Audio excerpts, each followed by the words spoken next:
Welcome to the TEC Report Podcast, where we help businesses survive, thrive, and create value.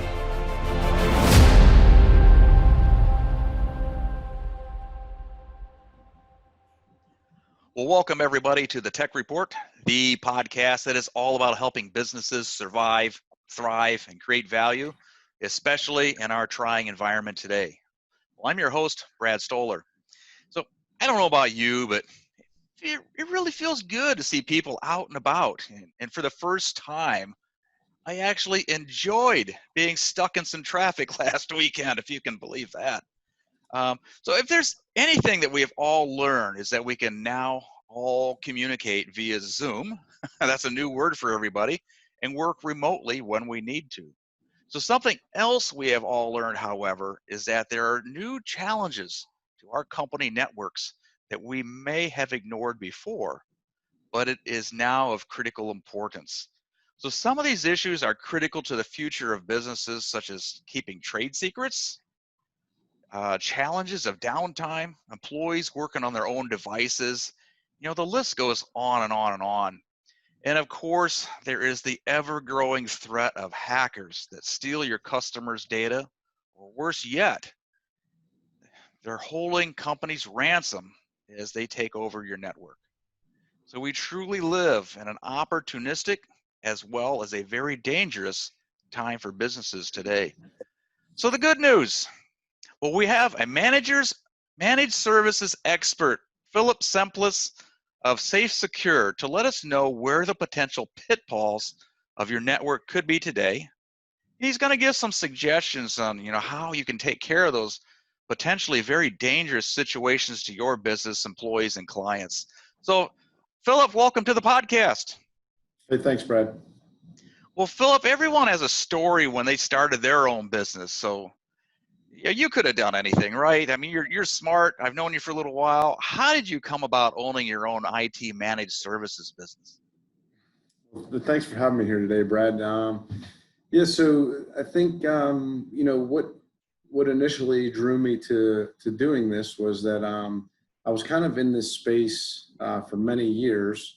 However, I was working a full-time job years back, and it was for a small to medium-sized company, and I was implementing all these security factors and keeping up with everything, and I was starting to talk to other people that were in the same industry, and I went out and evaluated a few networks that I was asked to look at for I was basically doing some side stuff, and I started noticing that these small to medium-sized businesses that don't have in-house IT, they really struggle. They kind of have someone either that does it on the side, or they have someone that has 5 job roles at the company that's managing this, and they're not really paying much attention.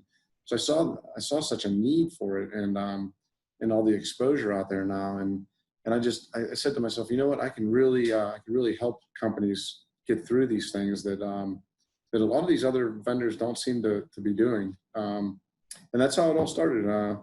And I really enjoy it. And, I couldn't be more happier helping grow as a partner with our companies. So it kind of sounds like it started out as almost like a hobby, almost helping some others. You started out really helping others, and it really turned into a passion, didn't it?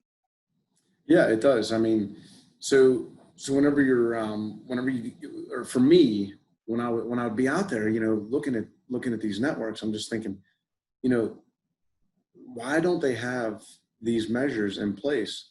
And what is going to happen, especially with like ransomware and all these different ways to expose your password nowadays? And a lot of these threats aren't even coming from someone hacking. It's training your employees to do the right thing and things to look out for. So yeah, exactly. It really just hit home, and I started thinking about them, and I just went with it.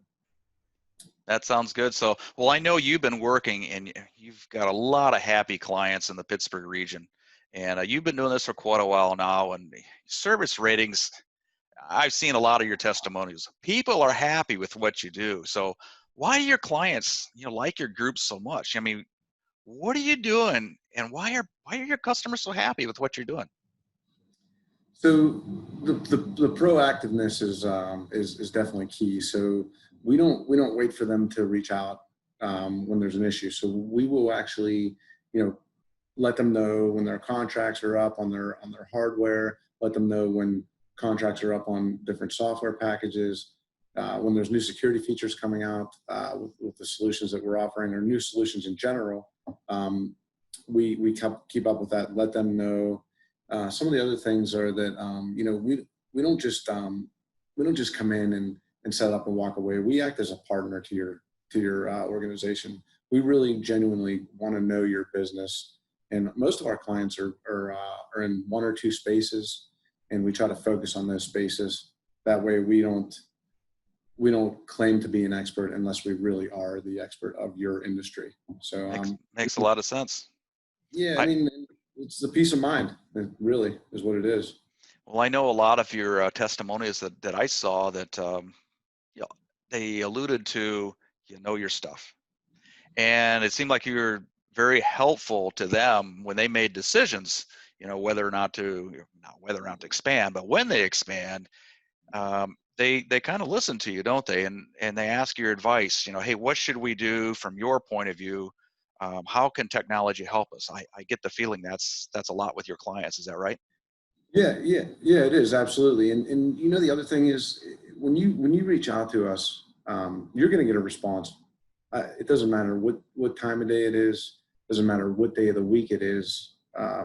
We actually did a down server, completely crashed server on New Year's Day of 2017. We were on site at their office, getting things back up and running. And I can't remember the exact day, but the next day was a work day, was a business day. Right. And they were back up and running the next day. When they came in, the employees had no idea there was a glitch in the system the day before we had them.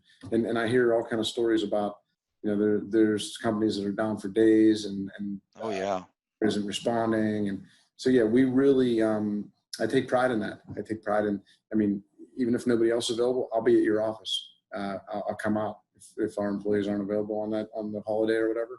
You're going to get service on no matter what day of the week it is or what holiday it is. Well, that's great to hear, because I know a lot of business owners. I'm a business owner.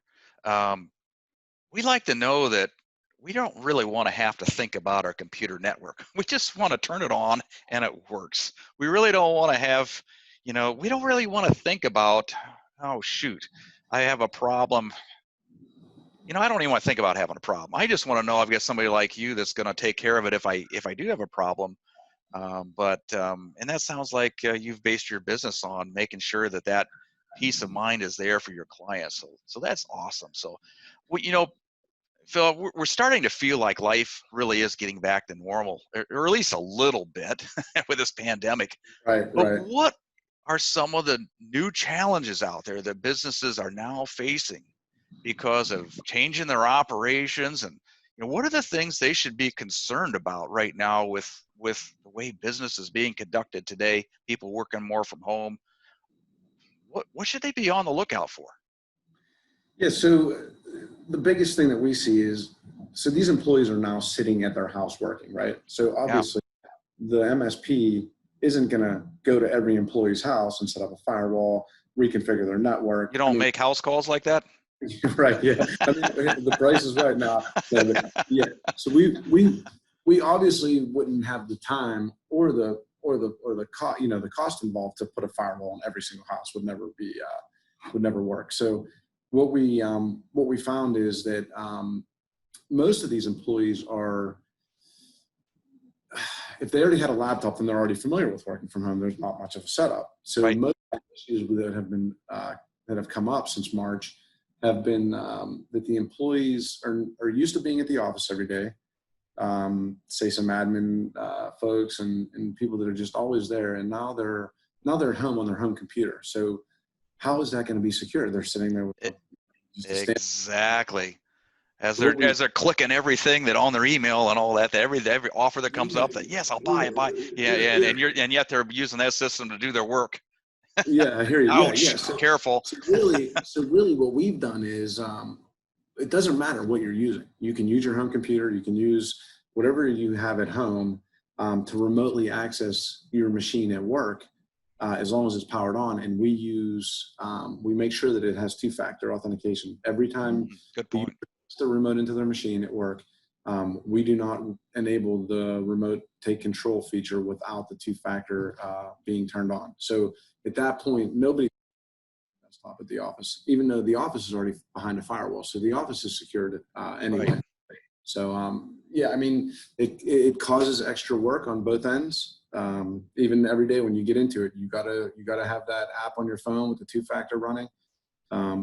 Yeah, so it's just like anything else. When you secure a building, you're adding security to that building. It's going to be extra steps to get into it. Same thing with the computer. Exactly, and what you just mentioned, it kind of leads me to something else that I wanted to ask you about. We're hearing more and more about cybersecurity and data breaches. In fact, you and I talked about this earlier, that I just read yesterday that a small company in Kentucky, and I do mean small, they had 8 employees, 8 computers, 8 employees. Wow. Yeah. And they were hacked, and the ransom was $400,000 to get their business turned back on. I'm not sure about you, Philip. I know my business, I don't have an extra $400,000 just laying around. I do know that they did end up paying them $150,000. I guess they get negotiated. Kudos to them. But still, right. $150,000 they had to pay, to get their company turned back on. And of course, if they're off for a while, let's say if it takes them a week to come up with that money, can you imagine a week when all those customers start asking, hey, why aren't you getting back with me? Or worse yet, why aren't you answering your phone? Because they might not be able to answer the phone, so everything's tied together anymore. How catastrophic could that really be? So I'm just kind of curious, because I hear this a lot. A lot of business owners don't take this threat seriously, and they always think it's the other company. It's the big companies, not us. But why should they take security seriously? And, what steps do you recommend that they take? Yeah, so these are very good points. I mean, a lot of the small businesses, you are absolutely correct. They think that they're small. Nobody's going to, Not going to happen to me. Yeah, exactly. That's always the case. I mean, so the first thing is, obviously you want to prevent those measures from happening, like any kind of ransomware on your data. The thing about it though is, if you have good backups on your data, you're going to be able to restore any of those files, and you should be talking to your MSP to make sure that their backup solution includes restoring from ransomware specifically, not just a folder restore, but restoring from ransom. So that's just to get the data back. But if you have all of your other security measures in place, then you won't ever get to that point anyway. And one of the biggest things is employee training, because I've heard that all of the things that happen are coming from something an employee clicked on. And then to take it even a step further than that, preventing it from even hitting your network. But there's never 100%. You can stop 99.9, but you always have to have your employees trained to block. Right. I've heard where like 80% of all cybersecurity attacks come from employees, and they're not like the employees are trying to maliciously, let people into the system. Cyber criminals are extremely, they're really good at manipulating, and they're very crafty, and people think they're doing a good thing, and next thing you know, they're in the system, and they sell all your stuff on the dark market, and a year later, get the message. You've been hacked, and then you lose control of your system. So one more thing. Yeah. So to take a step back, 2 things that you should always have on your network, no matter what. Don't rely on your Office 365 protection. Add another layer. One of the products we use is called Proofpoint. So that will, it basically puts a sandbox, any attachment coming in, it'll sandbox it and scan it. And then the other thing is firewall your network. These are two simple things, not very costly, but peace of mind, training your employees. It helps a lot. It protects them from clicking on malicious links. These firewall, you keep the security up to date on the firewall. It will prevent any kind of malicious links as well. So you're adding costs onto all these things, but for the minor cost that you're spending, it's well worth it in the long run. Yeah, exactly. So last thing you want to do is get stuck and you can't operate. It's not just the ransom that you have to pay. It's all your customers losing confidence, isn't it? If you lose confidence in your business and your ability to keep them safe, they're probably going to want to go somewhere else, aren't they? Yeah, that's the real cost. Exactly, and unfortunately, a lot of these businesses won't implement these things until something like that happens. So, our job when you work with us is we offer these things. We say, okay, you should be using these things. So we try to get these all implemented as soon as we onboard you. Basically, we do a network assessment and we onboard you, and we quote you out what we think you should be using, and go from there. If you're using our solutions, then you're protected. Simple as that. Great. Well, that's simple. Yeah. Peace of mind, as you said. So, right. Well, I know many of the people listening today have someone who handles their IT services. Now, maybe somebody on their staff. Maybe they're doing another job and they kind of watch their servers and all that kind of stuff. But or they maybe they're a little larger, more sophisticated, and they already have a managed service provider already. But what are some key things they should really be asking themselves or looking for, I guess, to make sure they're not spending more money than they should, or maybe they're not getting the right services to match their business and their security needs? Yeah, so some of the things that I would suggest looking for would be try to get your packages bundled. So that way, whenever you have a remote support or even on-site support, it's all bundled with your package. And talk to them about their the response time, how long it takes for them to get back to you when the ticket's open. Ask them what some of their products, what security level they are. Are they HIPAA compliant? That's something to look for. Yeah, definitely. Yeah, I mean, any product any vendor that we sign up to resell, any product we use, we won't touch it if it doesn't have the HIPAA stamp on it. And we also train our employees on the HIPAA stuff. So in the proactiveness, are they patching servers? Are they patching computers? Now, what do you mean patching? Because a lot of people out there, they don't understand. They hear this patch, but patch is something you do in your lawn when the grass doesn't grow. You patch it, right? So what does that mean? I mean, people don't understand that. Yeah, so Microsoft and some of these other companies, Adobe, Java, they'll release weekly or monthly patches, security patches. So if there's a vulnerability in the operating system or the software, their developers will come up with a patch for that. So it was vulnerable and now it's not anymore. So we will ensure that those get patched, and we come up with a schedule when we onboard you, and we will work around a time that's good for you guys, because it will take down systems a lot of times whenever the patches are updating or installing. So yeah, and the last thing is you want them to be a partner. You want them to know about your business, someone that has a background in your industry.